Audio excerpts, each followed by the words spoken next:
جی آج کا ہمارا ٹاپک ہے فرسٹ ایئر کی پہلی نظم حمد۔ حمد سے پہلے جانے سے پہلے نظم کی تعریف مختلف لیکچرز میں آپ کو بتائی ہے کہ نظم کی تعریف بھی پڑھی ہے، غزل کی بھی دے چکا ہوں۔ نظم کے جو لفظی مطلب ہوتے ہیں ان کا مطلب ہوتا ہے پرونا۔ جیسے موتیوں کو ایک لڑی میں پرویا جا رہا ہوتا ہے اسے کہتے ہیں پرونا۔ ایک کی تسبیح ہے اس میں دانوں کو پرو دینے کو کہتے ہیں، یا کسی بھی ایک ترتیب سے کوئی چیز جو ہے وہ رکھنا اسے بھی پرونے کو ہوگا، ایک سیریز میں ہوگا۔ تو نظم جو چیز ہے بیسیکلی کلام موزوں کہلاتا ہے۔ کلام موزوں جو ہے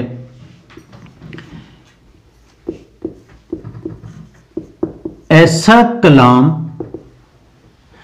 موزوں سے مراد ایسا کلام جو وزن میں ہو اور عروض میں ہو، یعنی نثر سے متبادل جو کلام ہوگا، جو آپ کی تحریر ہوگی وہ کلام موزوں کہلائے گا۔ کلام موزوں کو آپ شاعری بھی کہہ سکتے ہیں۔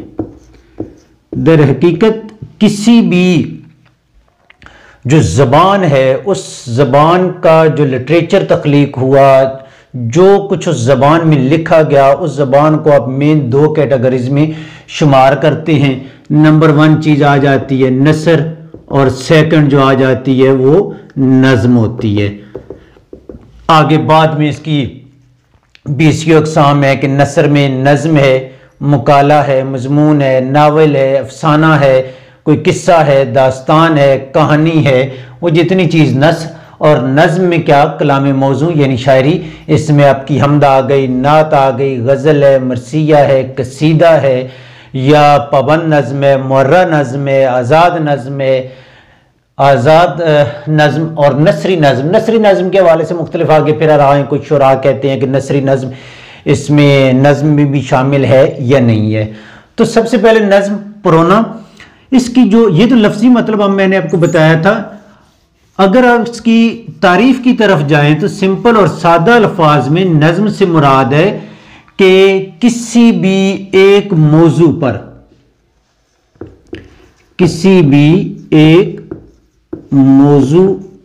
پر خیالات کا جو اظہار ہے شاعرانہ انداز میں، جی کسی بھی ایک موضوع پر لکھے گئے اشعار،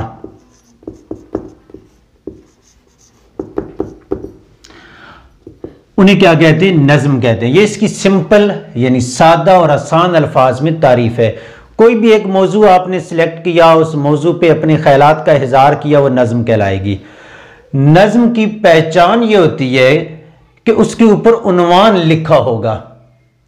نظم کی یہ پہچان ہوتی ہے کہ اس کے اوپر عنوان ہوگا، جبکہ جو غزل ہوتی ہے اس کے اوپر عنوان نہیں ہوتا۔ جو بھی آپ کوئی ملی نغمہ دیکھتے ہیں، ہم دیکھیں گے، نعت دیکھیں گے، منقبت ہے، پابند نظم ہے، معرہ نظم ہے، جیسے فیض کی تنہائیاں نظم ہے، یا کوئی انہوں نے جلاوطنی میں لکھی، یا وطن سے محبت میں لکھی، علامہ اقبال کی ہوگی، ابلیس کی مجلس شورا ہو گئی، اور لاتا شکوہ اور جواب شکوہ جو زبان زدیام نظموں کے عنوان ہیں جو آپ کو معلوم ہے، تو وہ سارے پھر ایک ہی موضوع پہ چلیں گے، اس میں کوئی دوسرا موضوع نہیں آئے گا۔ اسی پہ جو شاعر ہے اپنے خیالات کو بیان کرتا چلا جاتا ہے۔ تو آج کا جو موضوع ہے ہمارا حمد۔ حمد کی آسان الفاظ میں جو تعریف ہے وہ تعریف ہے کہ ایسی نظم آپ کو پتہ چل چکا ہے کس کو کہتے ہیں؟ شاعری کو کہتے ہیں۔ کسی ایک موضوع پہ لکھے گئے جو اشعار ہوتے ہیں انہیں نظم کہتے ہیں۔ تو ایسی نظم جس میں اللہ تعالیٰ کی تعریف و توصیف بیان کی جائے، اللہ تعالیٰ کی صفات بیان کی جائیں، اللہ تعالیٰ کی ذات کے تذکرہ کیا جائے، اسے کیا کہتے ہیں؟ حمد۔ اب دو چیزیں آ گئی ہیں، دو اس میں، ایک تو اللہ تعالیٰ کی ذات کا ذکر کیا ہے اور دوسرا کیا ہے صفات۔ ایک تو اللہ تعالیٰ کی اپنی ذات ہے کہ اس جیسا ہے کوئی نہیں، وہ اکیلا ہے، یکتا ہے، واحد ہے، لا شریک ہے۔ دوسری جو اس کی صفات ہیں، صفات جو اس نظم میں بیان کی گئی ہیں اس کی طرف آئیں گے کہ یہ صفات بیان کیا کی گئی ہیں، اور ان صفات کو کس خوبصورتی سے اور عمدہ انداز میں کہیں پہ یہ شاعر نے اس نظم میں جو ہے زیادہ تر جزیات کا ذکر کیا ہے۔ زروں کی طرف گیا ہے، پتوں کی طرف گیا ہے، آبشاروں کی، بلبلوں کی آوازیں، اور کہیں پہ یہ اوور آل جو ہے نا اس میں بیان کی ہیں کچھ چیزوں پہ کوئی ایگزسٹ کر رہی ہیں، چیزیں وجود رکھتی ہیں، کچھ چیزیں وجود نہیں رکھتی، جبکہ وہ صرف ہم اپنی سماعتوں سے سن سکتے ہیں۔ ان صفات کو بھی اللہ تعالیٰ کی ذات سے جوڑا ہے، بیان کیا ہے کہ اللہ تعالیٰ نے انہیں تخلیق کیا، اس کی طرف آئیں گے۔ تو جو 11ویں کلاس کی پہلا جو ٹاپک ہے حمد، اس کے نظم ہے، اس کے شاعر ہے ماہر القادری۔ ماہر القادری کا تعارف آپ کتاب کے شروع میں بھی دیکھیں گے۔ ماہر القادری کا سمپل اور آسان الفاظ میں مختصر اور جامع تعارف یہی ہے کہ ماہر القادری نے تقریباً ہر ایک صنف ادب، اصناف سخن بلکہ کہہ لیں، اصناف سخن سے مراد یہ ہے، اصناف کہتے ہیں، اصناف جمع ہے صنف کی، صنف کہتے ہیں قسم کو، سخن کلام کرنا، بات کرنا، یہاں پہ اصناف سخن سے مراد ہو گیا شاعری کی اقسام۔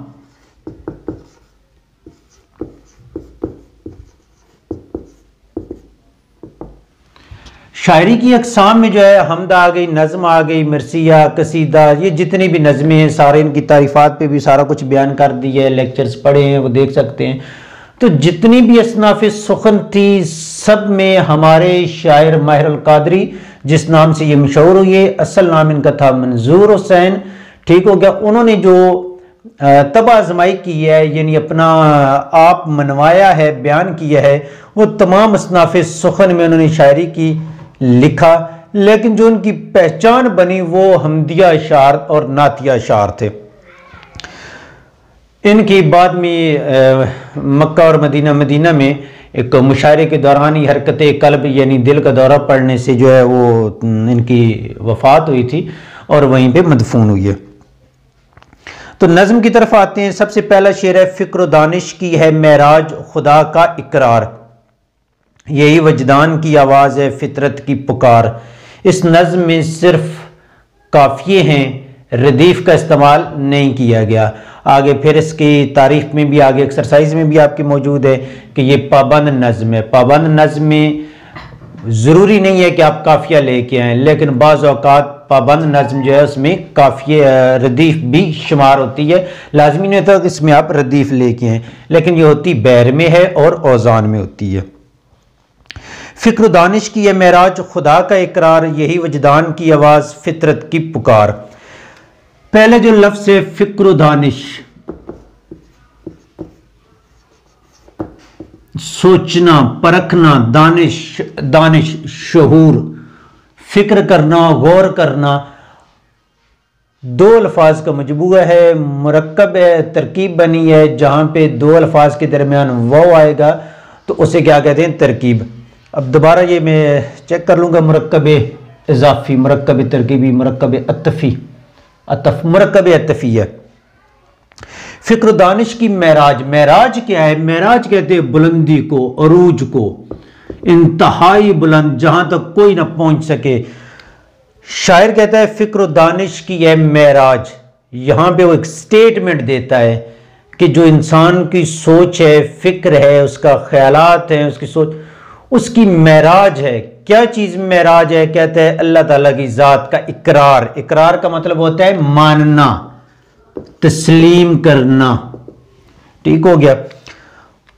یہ تو ہوگی دو چیزیں۔ اب وجدان، وجدان کہتے ہیں انسان کے اندر کی جو کیفیت ہوتی ہے کی آواز ہے، جو آپ کو ادراک ہو رہا ہے، کوئی شعور ہو رہا ہے۔ جیسے مجھے محسوس ہوتا ہے کہ دیوار کے اس طرف کوئی شور ہے، گڑبڑ ہے، کوئی خطرہ ہے، کوئی خوشی منائی جا رہی ہے، یا کوئی بندے نے بات کی ہے وہ خوشی میں ہے یا غم میں ہے۔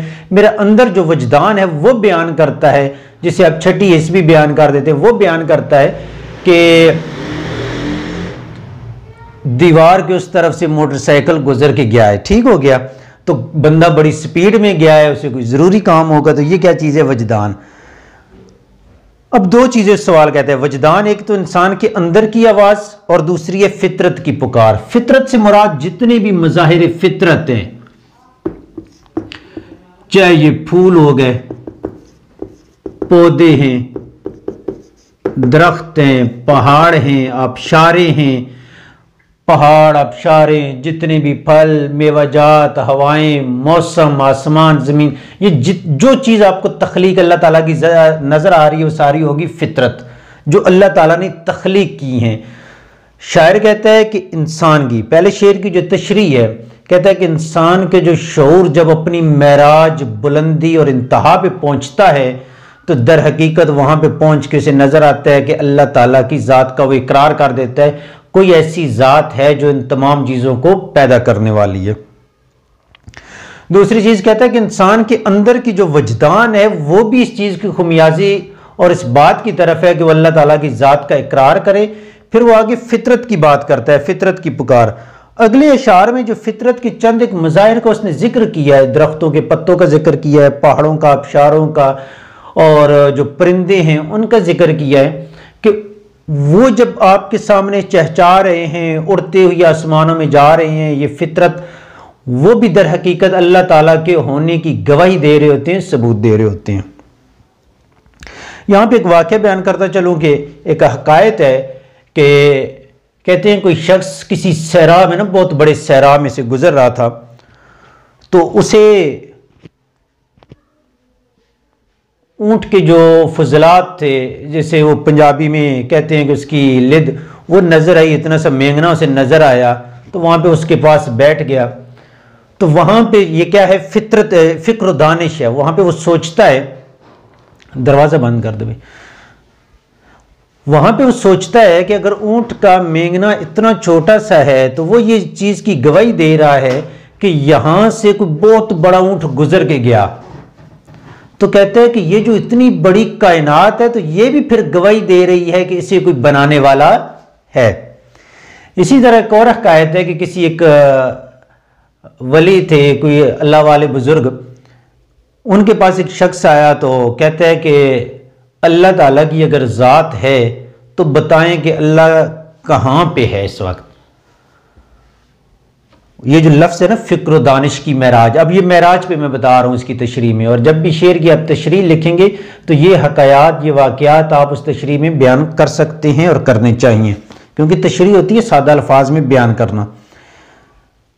تو انہوں نے کہا جاتا ہے کہ دودھ کا پیالہ منگوایا، دودھ کا پیالہ جب آیا تو انہوں نے کہا ہے کہ مجھے اس دودھ کے پیالے میں بتاؤ کہ اس میں مکھن کہاں پہ ہے۔ اب دودھ ہے، اس میں دہی بھی ہے، اس نے دہی بننا ہے اور اس سے مکھن نکلنا ہے، تو جب کہا گیا کہ اس میں مکھن کدھر ہے تو وہ بے بس ہو گیا۔ تو اس نے کہا کہ اتنے سے پیالے میں اگر تم مجھے نہیں بتا سکتے کہ مکھن کدھر ہے، کس جگہ ہے، تو میں اتنی بڑی ذات میں کیسے بتاؤں کہ اللہ تعالیٰ کہاں پہ ہے۔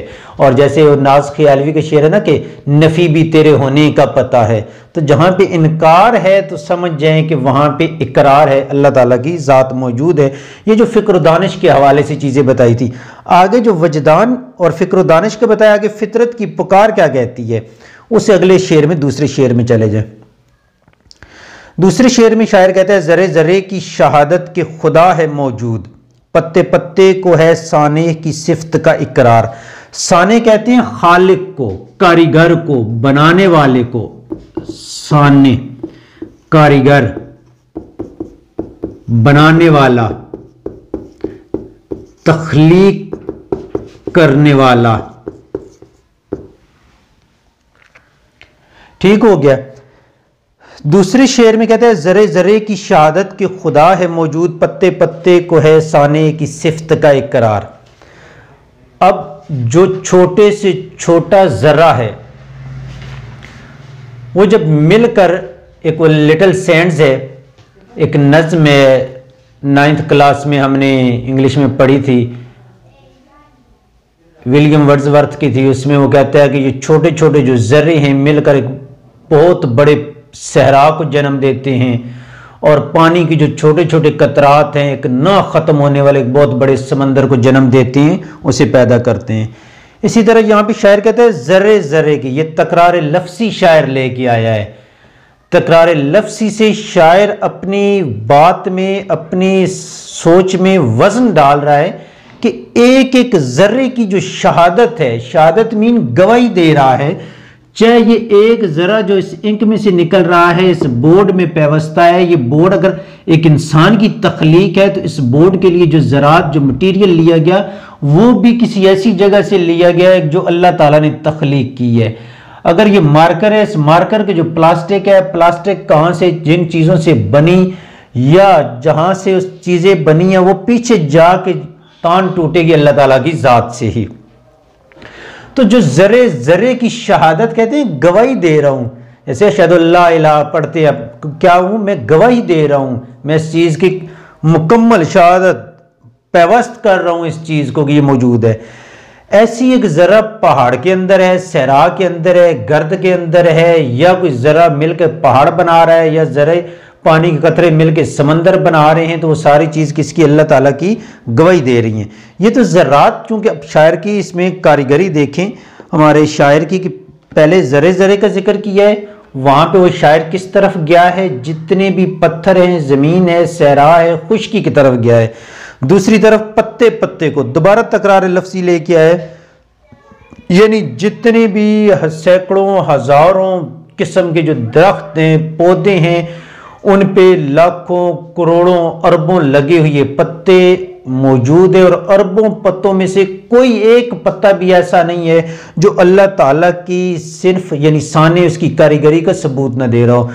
جو بایو والے سٹوڈنٹ وہ اس چیز کو بہتر سمجھتے ہیں کہ ایک پتے کے اندر بھی بہت ساری اس کی شاخیں رگیں موجود ہوتی ہیں، تو ہر ایک پتے کی جو درخت کا لگا ہوا ہے اس کے اندر اس کی اپنی ایک الگ ایک ترکیب ہے یا تخلیق اس کے اندر موجود ہوتی ہے۔ تو شاعر کہتا ہے یہ جو کروڑوں ہاتھ درخت ہیں، ہزاروں لاکھوں قسم کے درختوں کی اقسام ہیں، ان کے اندر جو اربوں قسم کے پتے ہیں، ان پتوں میں جو شریانیں ان کی رگیں ہیں، وہ درخت سیلز اور ٹیشوز ہیں، اور انہی ہی درختوں کے جو پتے ہیں ان پتوں کی شیپ، ایک درخت کے پتے دوسرے درخت کے پتوں سے کبھی بھی مشابہ نہیں ہوں گے، ماں سوائے اکا دکا کہیں پہ جا کے کوئی سملیرٹی آ رہی ہو تو آ رہی ہو۔ تو ہر ایک چیز کی جو ہے یہ کس چیز کی ہے؟ اللہ تعالیٰ کی ذات کا اقرار ہے، اس کی موجودگی کی گواہی ہے کہ انہیں کوئی ایسی ذات ہے بنانے والی جہاں پہ تمام دنیا کے انسانوں کی عقل ختم ہو رہی ہوتی ہے، وہاں سے اللہ تعالیٰ کی صفات اور اس کی جو ہے قدرت اور سانے کاریگری شروع ہو رہی ہوتی ہے، انسان اس کو نہیں پہنچ پا رہا ہوتا۔